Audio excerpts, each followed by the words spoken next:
Hi friends, అందరూ బాగున్నారా? ఈరోజు నేనైతే పచ్చి చింతకాయల ఊరగాయ వేస్తూ ఉన్నాను. ఈ పచ్చి చింతకాయల ఊరగాయ వచ్చి మా ఊర్లో చింతకాయలు పెరుక్కున్నామన్నమాట. మా సొంత ఊర్లో, మా పల్లెలో అయితేనా మా ఇంటి వెనకాలనే ఈ చెట్టు ఉండాది. అసలు ఈ చెట్టుకు కాయలు అయితేనా ఎంత గుత్తులుగా ఎంత బాగుండాయో చూడండి. చెట్టు నిండాక ఫుల్గా అయితేనా కాయలు ఉన్నాయి. అసలు ఒక కొంచెం పెరిగితే అసలు గుత్తులుగా చాలా కాయలు వస్తూ ఉన్నాయి.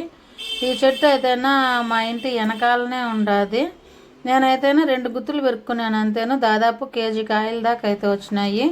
దాన్ని కడిగి వాష్ చేసుకొని బాగా ఆరబెట్టుకొని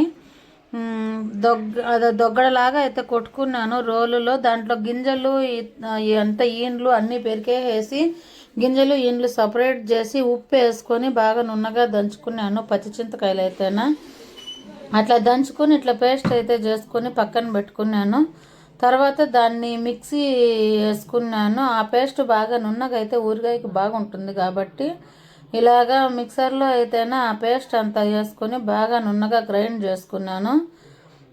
చేసుకొని పక్కన పెట్టుకున్నాను. తర్వాత పచ్చిమిరపకాయలు కూడా వేసి మళ్ళీ కొద్దిగా చింతకాయ వేసి ఆ పచ్చిమిరపకాయలు కూడా కొన్ని కలిపి వేసుకున్నాను. పచ్చిమిరపకాయలు చింతకాయ పచ్చి చింతకాయలు పేస్ట్ 2 కలిపి అయితేనా గ్రైండ్ చేసుకొని ఒక గిన్నెలో పక్కన పెట్టుకున్నాను. తర్వాత మనకు ఊరగాయకి తగినన్ని ఆవాలు మెంతి తీసుకొని అవి 2 దోరగా వేయించుకొని చిన్న జార్లో అయితేనా పొడి కొట్టుకున్నాను.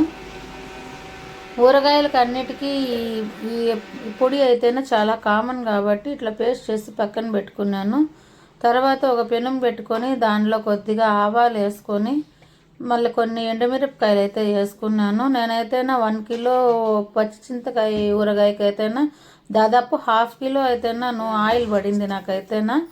ఆయిల్ ఉంటేనే ఊరగాయలకు టేస్ట్ అయితే చాలా బాగుంటుంది కదా, దానివల్లే నాకైతే 1/2 కిలో దాకా పట్టింది. ఆవాలు బాగా చిట్లిన తర్వాత ఎండుమిరపకాయలు వేసుకున్నాను.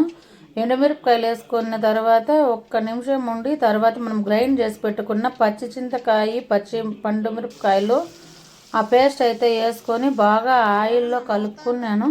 ఇట్లా ఆయిల్ అంతా బాగా పైకి తేలే వరకు వేసుకొని బాగా సిమ్లో పెట్టుకొని ఈ ప్రాసెస్ అయితేనే సిమ్లో పెట్టుకొని చేస్తేనైతేనే టేస్ట్ బాగా కుదురుతుంది. అందులోనూ అడుగంటకుండా బాగుంటుంది. మనకైతేనా అడుగంటితే టేస్ట్ అయితే బాగుండదు కాబట్టి ఇట్లా ప్రతిసారి అయితేనా ఆ నూనె అంతా బాగా పైకి తేలే వరకు చేసుకొని అడుగంటుకుంటా ఇలాగ మిక్స్ చేసుకుంటూనే రావాలా.